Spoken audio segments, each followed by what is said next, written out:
Salute is a program for and about men and women who have served our country. Our program includes news about the laws that affect veterans, information on benefits and services, and news from veterans organizations. And now, our host, Bob Peters. Hello and welcome to Salute. I'm your host, Bob Peters, and my guest today is Mr. Renee Sparenberg. He originally from Holland, am I correct? Correct.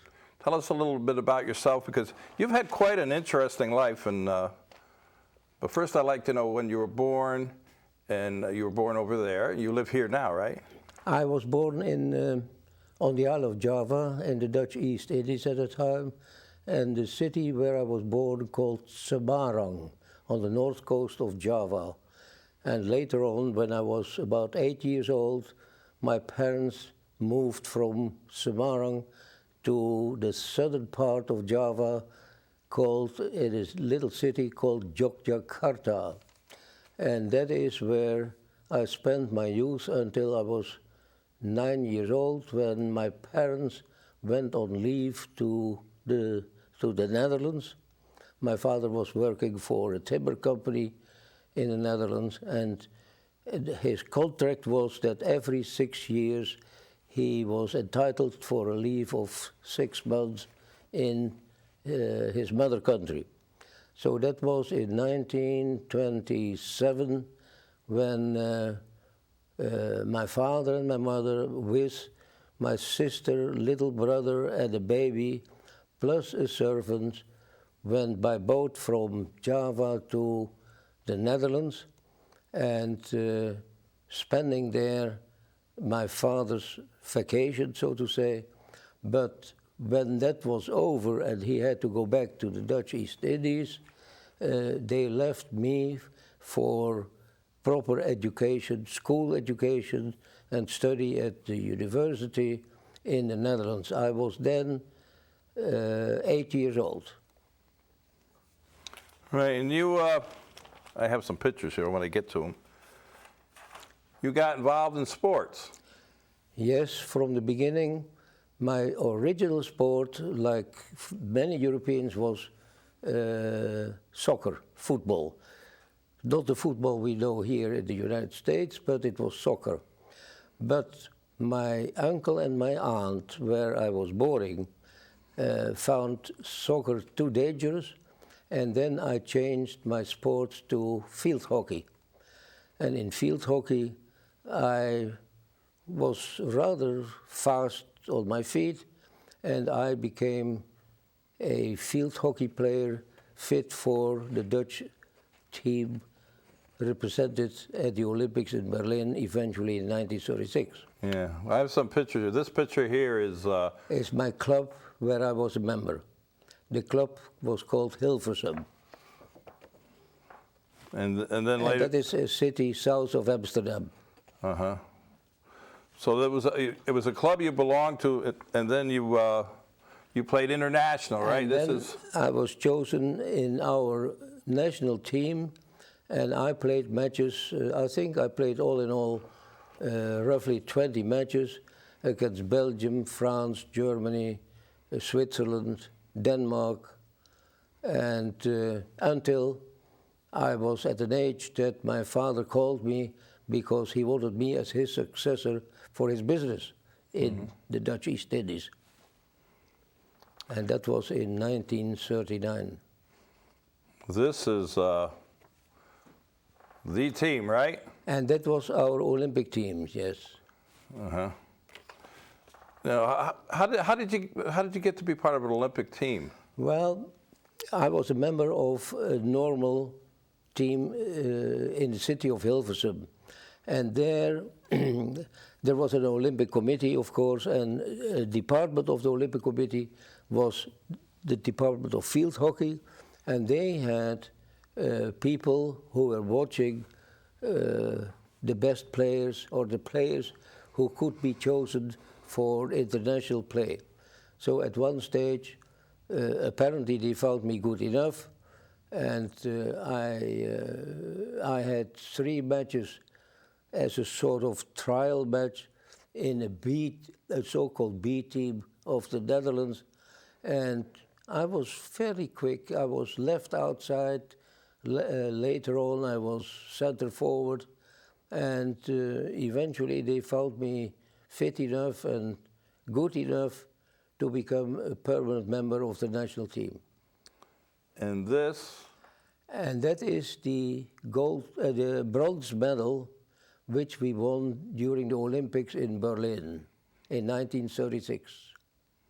Yeah, this is beautiful. This is, I mean, everybody knows the 36 Olympics. I mean, that was during Mr. Hitler and the story with Jesse Owens and all that. Yes, Jesse Owens, Metcalf, and I used to know Jesse Owens during that period pretty well, because the Olympic Village, of course, was very exclusive. There was a restaurant meeting place for family members and for visitors, and that is where you could be to meet people. But for the rest, the Olympic Village was very well protected from foreigners, and nobody could enter the Olympic Village. The ladies, of course, they had their own Olympic Village somewhere else, the lady athletes, and and we had in that Olympic Village, we had little houses where in each house 4 people were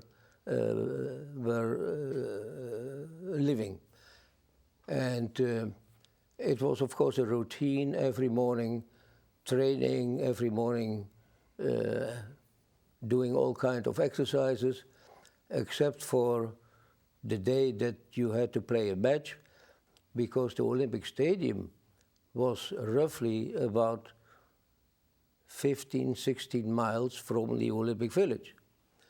The Olympic Village, by the way, in 1938, 2 years after the Olympic Games, we had a match against Germany again, and we visited the old Olympic Village, and this was a military village now. And all these little houses were occupied by officers or coming officers by the Dutch military. Yeah, so shortly after the Olympics, the war broke out, right? Yes, well, the Olympics were in '36, and I think it was in September '38 that Hitler invaded Poland. By the way, in the meantime, and I think it was in the beginning of '38, he annexed Austria, because he claimed that the Austrians were more German than being independent. And so that happened in 1938, because I remember that we had an international match against Germany in '38, and before that we were the guest at a soccer match between the British, between England and Greater Germany. And in the Germany team, they had positions 3 Austrian soccer players. And that was the first time that Germany and Austria were together. And by the way, it was very, what shall I say, we were very pleased that they got beaten by the British at that time, if I remember, something like 6-0 or something. Yeah. Yeah, because the British were very good at soccer at that time. Jesse Matthews was a hero. He could play around you in a square meter without losing the ball. But anyway, we were visitors as guests to watch the match between Greater Germany, as they called themselves, and England. And I remember that the German team, they stood to attention to the national anthems, and they were very military with their arm, the Hitler salute, whereas the British, they were just looking around a little bit and shuffling around until the match began. And within short, I remember, I think Germany lost with big figures, something like 5-1 or 5-0. I don't remember. So they didn't celebrate, the Germans, then, huh? What do you remember when the war started? You were telling me about your parents a little bit. Yes, when the war started, I was in the Dutch East Indies. The war started in 1938 in Europe, and we were still free in the Dutch East Indies. It was known that the Japanese were not very friendly people because they needed more room for themselves. And I remember that on the Isle of Borneo, they got a permit to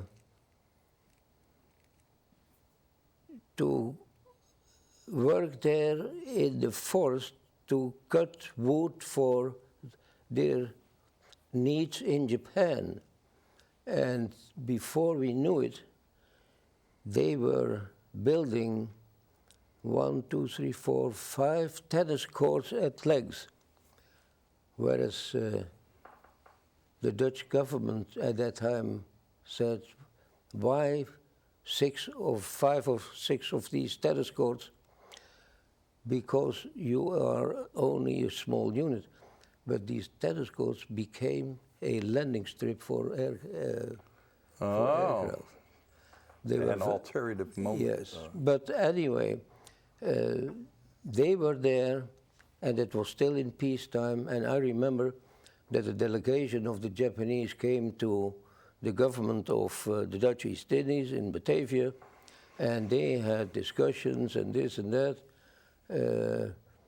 until, of course, at one stage they declared war, or rather, unexpectedly, they went to the Philippines first, and from the Philippines they went to Macau, and from Macau to Hong Kong, and from Hong Kong to French, at that time French Guiana, and from French Guiana to Thailand. And the Emperor of Thailand made a deal with the Japanese insofar that he allowed the Japanese to use his territory, provided the Japanese would not spoil or damage anything in his country. And that is what the Japanese, of course, accepted gladly. And but still, their aim was eventually to go to the north, to Burma. But the problem was that being in Bangkok and Bampong, they had to go all around the peninsula of Malaysia to get to the other side, to Rangoon, which was Burma. And that is when they started to think about building that railroad. That railroad, by the way, the first part from Rangoon to Bangkok through the jungle was started by the British. The British gave it up at one stage because the terrain to go through was so difficult. They had to build something like a couple of hundred bridges over rivers, over ravines. They had to cut some mountains. So the British gave up their plan. But they had the plan on paper, on the drawing board. And the Japanese, more or less, literally took over that plan. But instead of digging tunnels through mountains, they cut the mountains. And that is where we came in trying to cut the mountains with dynamite and with all kinds of things. All by hand, no machinery. The only assistant we had were a couple of Thai owners of elephants who were actually the animals who slept big pieces of wood from the jungle I've seen them do to that. the area where they needed the wood. Anyway, this was the start of building the leg part of the railroad, where the English gave it up because of bad circumstances. And the Japanese took more or less the same stretch, except for the fact that they did not dig tunnels through mountains, but they cut the mountain apart and put the railroad next to it. Now you were doing this. This is before the war, or when? No, that was during the Pacific War. Yeah. And we were a POW because we surrendered. Okay, see, now that's what we didn't tell people, that you were a POW. Huh? We didn't tell people that when you were doing this, you were a prisoner of war? Oh, yes. See, we skipped the part there about when you joined the military. That's why I'm trying to catch up.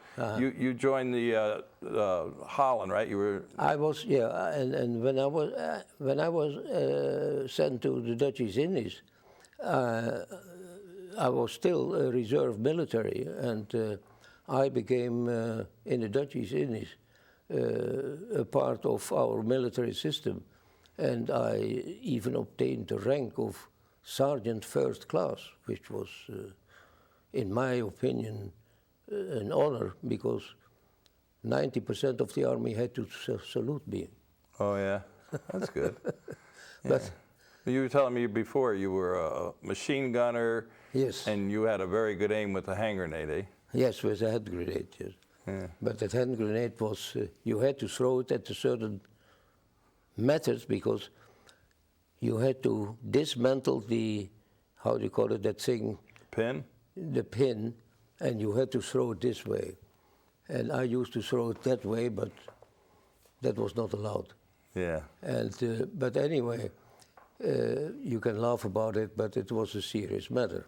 Mm-hmm. And it was a very great disappointment for many of the conscripts when almost the period that they had to reserve, that they had to serve was over, and our Prime Minister said, the danger from the East is, or he did not say the danger from the East, he said the danger is so serious that we keep your unit for another 6 months. And this was just 10 days before the first 6 months would be over. So it was a sort of revolt with many of our soldiers there, that they were very disappointed that they had to stay for another 6 months. But anyway, it had to be done, and it was then that our unit was stationed at the coast of the North Sea. And I was so amazed, because the danger came from the east, and the North Sea is in the west. And I dared to ask my captain, what are we doing here? Because I thought the danger is coming from the other side. And he said, there's nothing you have to talk about it. You have to listen, and you have to be obedient and follow orders. Oh, it's the same in our armed service. Yours is not the reason why. Yeah. You know, yeah. So we were sent to the North Sea coast, and that was not too bad, though, because it was beautiful weather in the summer, and you were lying in the dunes, and of course I was a machine gunner, and I was staring at the North Sea, but I saw no enemy coming, so I almost fell asleep next to my gun, but that was another matter. Yeah, you wouldn't want to do that. But Holland tried to remain neutral, because they were neutral during the First World War. Our Queen so fit at that time, the First World War, to remain neutral. But since Germany invaded Holland and through Holland and Belgium to attack the French in Paris and behind the Maginot line, Holland was at war. And a part of Holland was inundated, but the Germans were so strong that I think we surrendered after a week, because they bombed Rotterdam, and we had some 1,200 casualties in Rotterdam, and then our government decided to surrender. Yeah, you were way overmatched. And so that's when you became a prisoner of war. And no, this was in the Netherlands, but I was in the other side of the ocean. I was in the Dutch East Indies. That was the story in Europe, and the Dutch East Indies remained free for another year and a half until the Japanese came, because the Japanese at that time had a bond or contract with Italy and Germany. Yeah.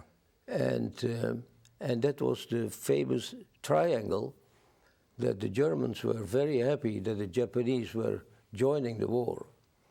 And Italy was not so happy. Mussolini was the dictator of Italy at the time. Hitler was the dictator of Germany at the time. And Mussolini was a small guy, Hitler was a little taller. But I remember a scene that Mussolini was receiving Hitler, and Mussolini set himself on a sort of podium and had Hitler sit down to him. And Hitler had to look up to Mussolini. That was a scene all over the world at that time shown. Yeah. But anyway, they were together against the Allied forces, and Japan joined them later, or rather Germany got Japan so far to join the war. And that is when the war in the Pacific started. And they started very stupidly to bomb our how do you call it, where the Saratoga was sunk. Oh, Pearl Harbor, yeah. Yeah, Pearl Harbor. And that was in December 1943. 41, wasn't it 41? Oh, 41, yes. Yeah. And when that happened, a week after that happened, the Dutch East Indies also declared war against Japan. Japan at that time had already conquered, I think, the Philippines, and they were up to Hong Kong and down to Thailand and down to Burma. And so when Japan attacked Pearl Harbor, we followed immediately President Roosevelt's declaring of war against the Japanese, that we followed that up. President Roosevelt was a very good friend of Churchill at the time. Churchill, the Prime Minister of Britain. The only thing is, President Roosevelt, who dearly was anxious to help Britain and the Allied, whatever was of the Allied, because the mainland of Europe was completely occupied by the Germans. And but President Roosevelt could not get the okay of Congress to start helping with troops. But what happened? He did help the Allied forces as much as possible with supplies, with supplies of all kinds of sorts. I don't know whether weapons were involved, but anyway, he had fleets of all kinds of supplies coming from America to Britain to support the British, at least at that way. And until Japan had the goal to attack Pearl Harbor, and that was for President Roosevelt the only way to declare war against Japan, and then he got the permission of Congress. Right. Well, I'm interested in is when you were captured. Where were you captured? How did that happen? I was captured on the Isle of Madura, which was a smaller island east of Java, and I was captured there when the Japanese invaded the Dutch East Indies, and then through Batavia, Singapore, we were sent up to build that railroad in Thailand. Yeah, and that was the railroad connecting Rangoon with Bangkok. Rangoon here from your side, Bangkok here, because their supplies in Burma, where they were, the Japanese, had to go all around the peninsula of Malaysia, and these boats were attacked by submarines of the American fleet, and roughly of the 10 commercial ships the Japanese had to send to Rangoon, I think at least about 60% was sunk by us, by the American submarines or whatever you had. Yeah. So they needed that railroad. The British had begun that railroad, did not finish it because they found the terrain too difficult to penetrate, but the Japanese followed the track the British had. Yeah. So you as a prisoner of war were building this railroad. Yes. And there's a famous bridge, right? And the bridge over the River Quay, as a matter of fact, I was not a permanent worker there. I was there one day, and that was one of the last days where they had to meet a certain date to finish that bridge, because one of the higher rank military would hammer the last nail in that bridge and to finish that that bridge. Yeah. So you got freed, you got liberated, and what did you do after the war? After the war, I tried to rebuild my old company, but that was impossible because my old company was situated in the middle of the Isle of Java, and at that time it was impossible to travel from the capital, Batavia, into the interior, because the population of the Dutch East Indies, they were set up by the Japanese to become independent as a colony from Holland. So we did not get any enemies because of the Japanese, but all of a sudden the local people of the Dutch East Indies were a little bit, because of the Japanese education, against the Dutch, which eventually resulted in independence for the Dutch East Indies. Well, Renee, I hate to do this, but because I'm really enjoying this conversation, and your life is fascinating. Being all the way from the Olympics into World War II and what you went through, and you're the kind of guy I could talk to for several hours, but we ran out of time, my friend. And I want to thank you for coming on the show. Well, thank you very much. And thank you for what you've done. Thank you. And it's time for me to say goodbye. So to all our veterans out there, active military and their families, we salute you for all you do. Till next time. Yeah.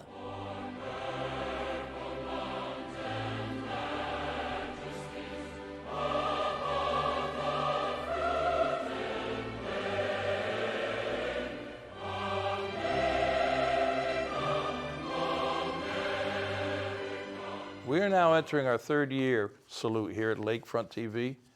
We've had many great guests and veterans organizations share their stories with us. We'd like to hear from you too. If you're a veteran or a veterans organization, Lake Sumter counties, please give us a call. Lakefront TV can be seen all over Lake County and the villages and worldwide at lakefronttv.com.